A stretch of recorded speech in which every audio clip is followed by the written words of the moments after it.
আসসালামু আলাইকুম রহমতুল্লাহি ওবারাকাতুহ। আশা করি সবাই ভালো আছেন, আপনাদের দোয়া আমিও ভালো আছি। আজকে আপনাদের সামনে একটা ভিডিও আপলোড করতে চাই যে আমাদের ত্রিপুরাতে কিছু কিছু অনেক মারাত্মক রোগে আক্রান্ত কিছু কিছু মানুষ, যারা এখনো রোগে আক্রান্ত হচ্ছে কিন্তু টাকা পয়সার কারণে তারা কোনো চিকিৎসা করাতে পারছেন না।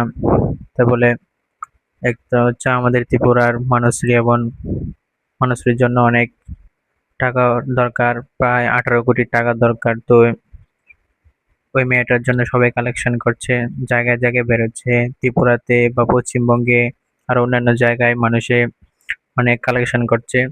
তো এই পর্যন্ত অনেক কালেকশন হয়েছে, যেরকম আমাদের দুলাভাই 2.0, তারা যে আইডিটা আছে, যে দুলাভাই তারা বেরিয়েছে, তারপর শাকিল ভাই তারা বেরিয়েছে, আরো অনেক জনে আছে কন্টেন্ট ক্রিয়েটাররা, যে শুভম বিশ্বাস ভাই উনিও বেরিয়েছেন।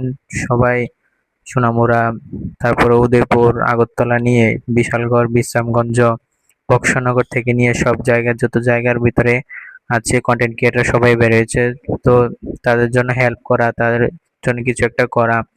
যেমন ভাবে বাইরে আপনি দেখেন যে হোসেন মানসুরি যেভাবে মানুষদেরকে নিজে চলতে কষ্ট হলেও মানুষদেরকে অনেক কিছু দিচ্ছেন, অনেক সহযোগিতা করছেন, অনেক সাহায্য করছেন।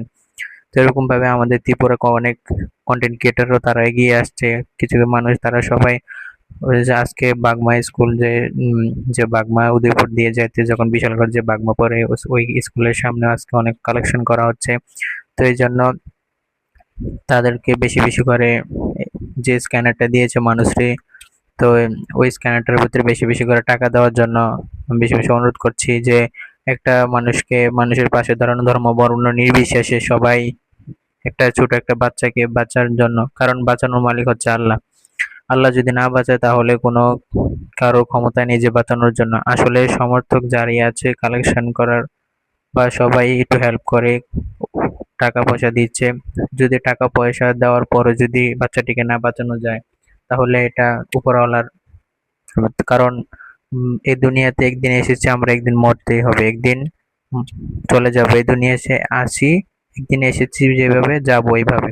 তাই জন্য বলছি, যারা এখনো কালেকশন দেননি তাদের এই স্ক্যানারটার মধ্যে তাদের জন্য কিছু যা পারেন, যে যতটুকু সামর্থ্য আছে তাদেরকে একটু হেল্প করুন। কারণ বাচ্চাটি অনেক বড় রোগে আক্রান্ত, বিরল রোগে আক্রান্ত। একটা ইঞ্জেকশনের দামই 18 কোটি টাকা। ওই ইঞ্জেকশনটা দেওয়া হবে তাকে 18 কোটি টাকা।